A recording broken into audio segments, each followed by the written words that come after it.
The next Democratic debate is set for Thursday. The top 10 Democratic presidential candidates will face off against each other on the same stage for the first time, all on just one night. The candidates will have 1 minute and 15 seconds for direct responses to questions and 45 seconds for responses and rebuttals. Although they will be able to deliver opening statements, there will be no closing remarks. I think at this stage of the game, most of us know what to expect, but what should the various Democratic candidates do? As a Democratic strategist, here's some advice I want to share. Be prepared. Be prepared to answer the questions specifically. You can't wing it. And I don't mean with pre-packaged zingers. In June, during the first debate in Miami, California, Sen. Kamala Harris said, "Hey, guys, you know what? America does not want to witness a food fight. They want to know how we're going to put food on the table." Her comment led to lots of applause, but it was as contrived as it was pre-planned. Her campaign even sold t-shirts afterward, already prepared, with that exact quote on them. America doesn't want to witness a food fight, so don't give them one. Harris saw a brief bump in her polls numbers after that night and more money flowed into her campaign treasure chest, but it was short-lived. Don't attack other Dems. Harris was right. America doesn't want to witness a food fight, so don't give them one. Democrats don't want to see Democrats attacking each other.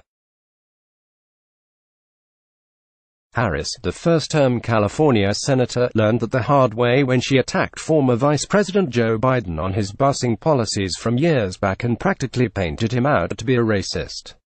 She appeared strong, and again, what did she get? A small, temporary blip in the polls and in cash. Now, I'm not saying that the Democrats at the debate on Thursday night need to have a come-by fest like the one we've been witnessing with Senators Elizabeth Warren and Bernie Sanders. I am saying, however, that you can attack the other candidates' policies and not make it personal.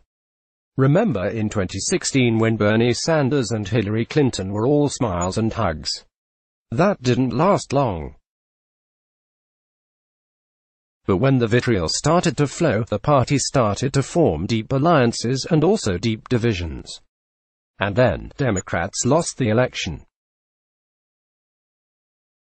Show voters how you differ from the other candidates. Many of the Democratic presidential candidates agree on issues surrounding climate change, health care, immigration, etc., but it's learning about how they differ that is essential for voters.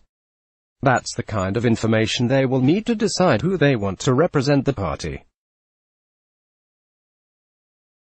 For example, Sanders and Warren agree about many things, but he's a socialist, she's a capitalist. They both need to put that forth and explain why they chose those labels. They need to highlight those differences. I would counsel each candidate this way: be specific with your own plans, and guess what? That's worked quite well for Warren. Tout your own successes and focus not only on what you would do differently than your fellow Democrats, but explain how. More from opinion. Remember who the real opponent is, although it will be tempting for all of the candidates to attack Biden because he's the front runner, and it will be even more tempting for Senators Sanders and Warren, who will sandwich Biden on stage in this next debate. The Democratic candidates need to remember that President Donald Trump is the true opponent and the voters know it.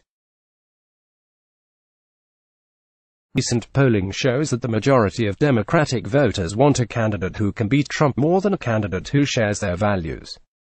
So Democratic voters want to make Trump a one-term president, and these candidates have the opportunity to show the base that they're the one who can truly take down Trump. So I would recommend the contenders give the audience a sample of what they're in for. Biden, for example, given all his recent gaffes, could gain the most from this. Those gaffes have cost him support according to the polls. Although he's still leading the pack, those gaffes have some would-be voters questioning his age, strength, clarity on issues, and his ability to recall them accurately. Some supporters wonder how can Biden go head-to-head on a debate stage with Trump and still win. Biden's got to show voters some of that spunk, so he and the rest of the candidates need to attack Trump, and they need to do it not just personally but on his policies, or lack thereof. Put forth the facts. They candidates need to show would-be voters how Trump has divided our country. They need to mention how he embarrasses us regularly on the international stage. Democrats should strike hard on issues such as immigration. They need to talk about how the president wants to divert funds from the military to the border, even though immigration levels have been dropping steadily for months. They need to call him out for wanting to meet with the Taliban, even though we don't negotiate with terrorists. They need to point to the terror group that just took credit for a bombing in Afghanistan and have even threatened American lives since Trump called the meeting off. All of those issues speak to instability in decision-making. They reveal a president who cares about his own agenda rather than the American people's. Since it's the economy, stupid. Still, drive home the point about how the Trump tax breaks were for the rich and feed into income inequality.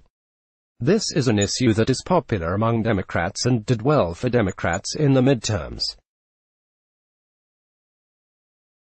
Also, the candidates need to talk about how top economists not only are predicting an economic slowdown, they fear we might be headed for another recession. They should also speak about climate change, about the Obama policies that Trump has reversed and how he thinks that climate change is a hoax. If you believe in something, stand firm, and if you do not, be honest and genuine. And finally, they need to talk about health care. What has Obamacare done? What have Trump and the Republican Party done? And what are they trying to do by repealing and replacing it? And don't forget to mention what taking away the Medicaid expansion in some states has done for lower-income people, especially in rural areas. Call out the crazy, whether it's about arranging for a meet with the Taliban or using a Sharpie to try to prove you were right about a hurricane. Democrats need to call out the crazy things Trump has done.